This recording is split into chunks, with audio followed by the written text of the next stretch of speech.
Assalamu alaikum everyone. Uh, I haven't been feeling so well these last couple of days. I think I just got the flu. Nothing, no Bombay belly or anything, which is okay.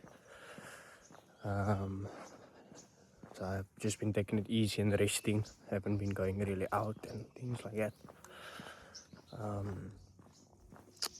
We still wanted to be consistent with our runs, but I told Auntie Nasrin she must go. I will just walk and keep my heart rate low. I thought I'd just share like some experiences or since I've gotten here and like cultural things or whatever. The education, there's something I mentioned before, but I thought I'd go a bit deeper into it because it's really quite a shock. Education in India is it's literally number one priority, like I've mentioned before. And I've seen it now living with these people, living with a big family. Like they have classes, school is Monday to Saturday, 7 a.m. to 5 p.m. They've got like morning and afternoon classes. Like people, I think if you have maybe like obviously they have like madrasa. Some of them do khifs as well. So I think it's also to accommodate for all of that. I think, that's just my opinion. You can fact check whatever. But India is very overpopulated. And with overpopulation comes now unemployment and things like that. So the only escape is education. And that's why it's so important to these people, which is it's really good, similar to South Africa. But I think so. What they were telling me is that there is government options, but they cannot compete with the private education, so they're literally empty. He told me like the government schools have one child in, two children in. Universities is like very empty, the government universities. The private education is obviously now much more expensive, but they can guarantee they've got links to, I think, like companies and things that so they can guarantee you internships, and obviously that's gonna turn into jobs. So that's why people rather just opt for the private, and even though it's literally like 5x the cost, they go rather for the private options. I'll give you a rough estimate of the cost. For like a basic degree, looking at maybe, I'll give it in rands, about R1 million for like a full, like maybe let's say 3 to 4 year basic degree. But for something like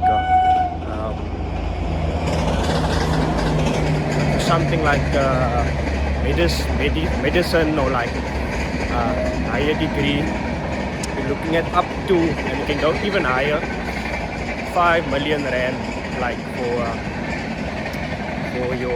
for the entire duration, for let's say a 5-year, 6-year degree. Which, and already this cost of living and that is they don't earn as much here, so that's a lot of money for them. That's why they literally put all of their effort, all of their money, they sacrifice and give everything so the kids can get an education.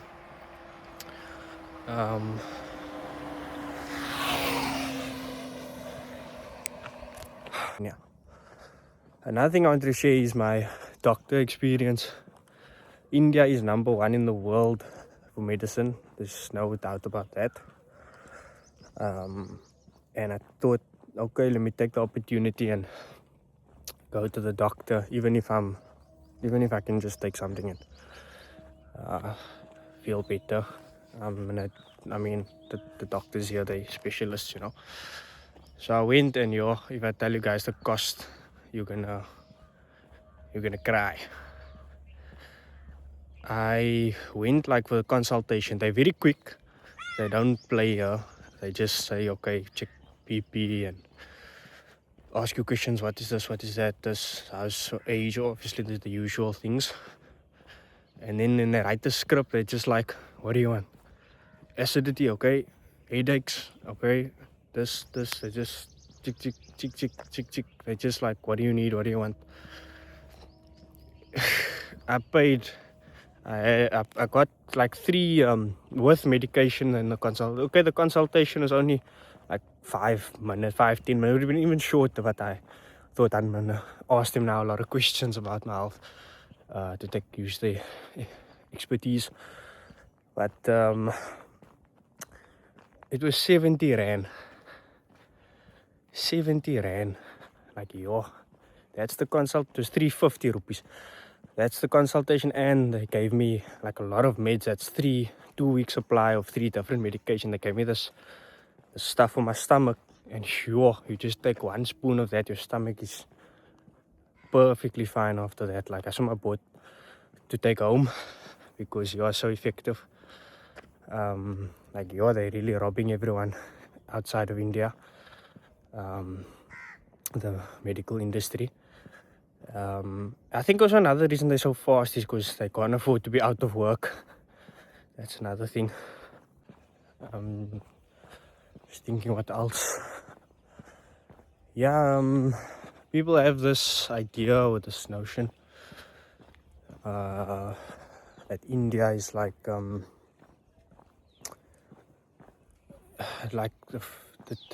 that's not a clean place and all of that, and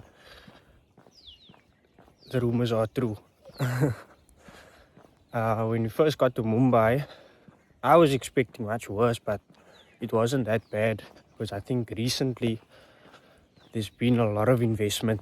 Like, they're building like this metro line, which we tried out, and you're very, very, very efficient, very effective.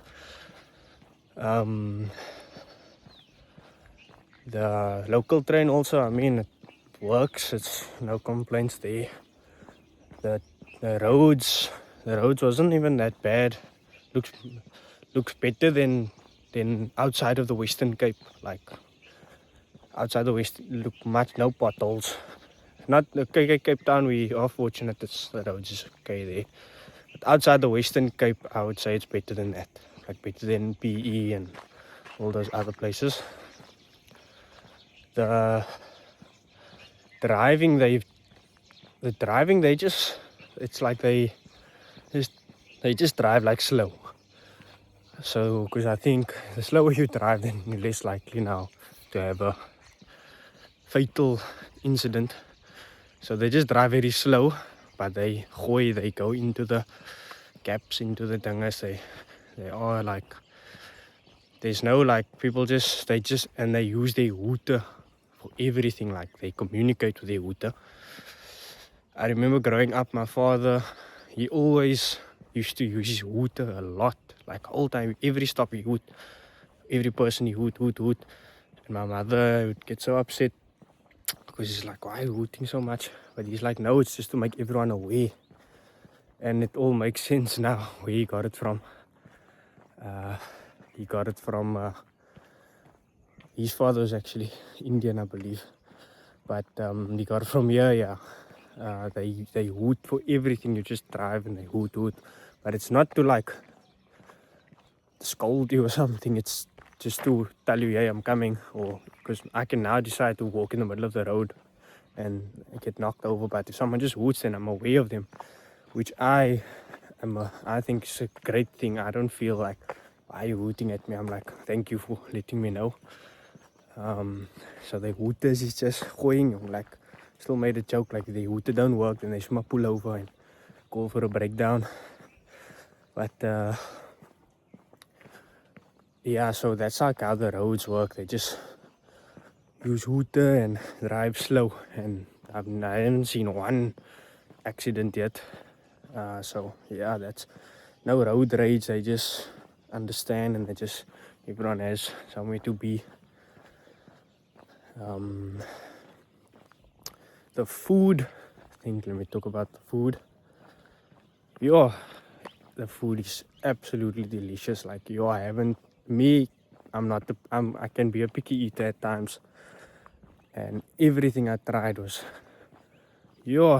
delicious. Like, and they don't, these people think like they're spicy and stuff, but India exports like all the spice because the food here got no spice in. It's like, but you taste like the flavor. It's crazy because it's like so natural. Everything is like organic and yeah, it's just very tasty. All the spices that you see is like that's outside of India. In India, they just keep it simple. So, but everything I had was I tried alles. I couldn't now take videos of everything. But I tried a lot and it was all like absolutely delicious. The other thing is now obviously the concerns of getting Bombay belly, or I call it Maharaja Mach. The first few days your stomach is gonna pain. There's no two ways about. What we did was like a week prior, you start a radio probiotic, take one a day, 1 week before, and open in your body will like. So I did that, but still first couple of days was a bit sore.